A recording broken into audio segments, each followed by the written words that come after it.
I love it. In terms of our weather, Thomas, obviously we have a lot to watch out for. Storms moving in. What can you tell us? Well, we have those storms moving in as we speak, so this is going to be the first of a couple that we'll see over the next 7 days. We're already seeing moisture down south, but let's take a live view from Park City Mountain, where those clouds have been increasing throughout the day, and even are starting to see a little bit in the way of some light moisture in the northern half of the state, but a really cool view here as temperatures are mainly ranging in the 40s and 50s, while Park City and Logan are still sitting with temperatures in the 30s.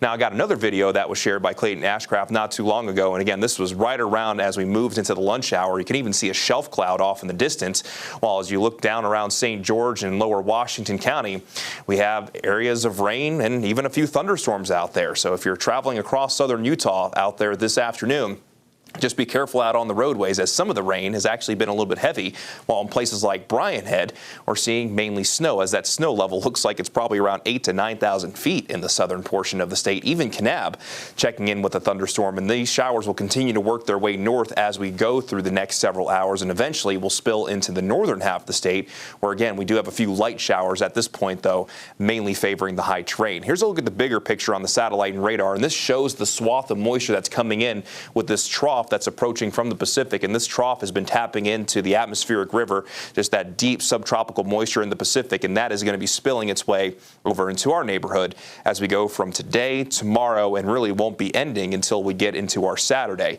In the meantime, daytime highs will still be well above our seasonal averages in northern Utah, still on the magnitude of 10 to 15 degrees above average. A few spots maybe a little bit warmer than that, while down in southern Utah, because we're seeing that wet weather moving in currently, daytime highs will be about 5 to 10 degrees cooler compared to what we saw yesterday.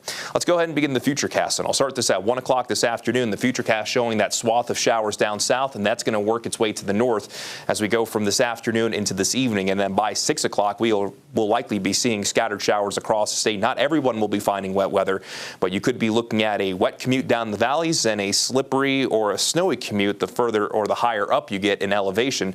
Scattered showers will continue more or less from tonight through the day tomorrow, but the difference between today and tomorrow is that tomorrow will bring more of a northwesterly flow compared to a southwesterly flow. Still, we'll see those scattered showers across the state, and we'll still be looking at mainly valley rain and mountain snow, but between late Friday into Saturday, when wet weather will start to favor mainly northern Utah, we could see maybe some snow down to our valleys as the cooler air eventually works its way in. That snow level in northern Utah starting off around 7,500 feet and above, meaning places like Park City could start off with seeing rain. Then from tonight into tomorrow should be dropping to around 5,500 feet or down to the benches. And then between Friday night and Saturday morning could hit the valley floor before those temperatures climb to around 40 degrees going into our Saturday, which is very seasonal for this time of the year. Winter weather advisories are posted for the central and northern mountains, while we have winter storm warnings for the southern mountains. They also include the southeastern mountains, the La Salle and the Abajos, as we could see 12 to 24 inches in the southern mountains, 10 to 18 for the Wasatch Mountains, but that 10 to 18 I think is going to be mainly for the higher elevations, 8,000 feet plus, while we could see about 5 to 10 for areas lower on the mountains. 6 to 14 for the central mountains and western Uintas, 3 to 7 for Bryce Canyon country and the upper Sevier valleys, as they are also included within winter weather advisories. Here's a look at the snowfall accumulation map more or less through Saturday. And you can see that the mountains expecting a healthy dose of snow, while in our valleys we might be able to pick up roughly an inch of snow if we see that changeover, but mountain valleys could see a trace upwards of 3 inches.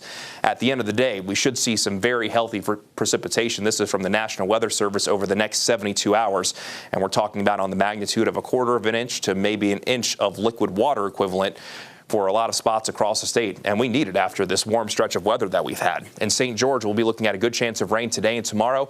That chance will dwindle as we go throughout the weekend, looking at partly cloudy skies by Sunday, and then into early next week. We'll likely see our next storm system move its way in our direction.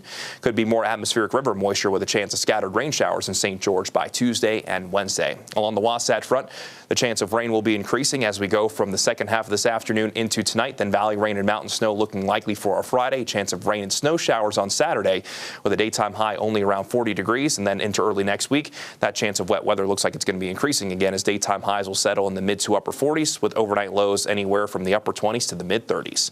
Brian, Jillian.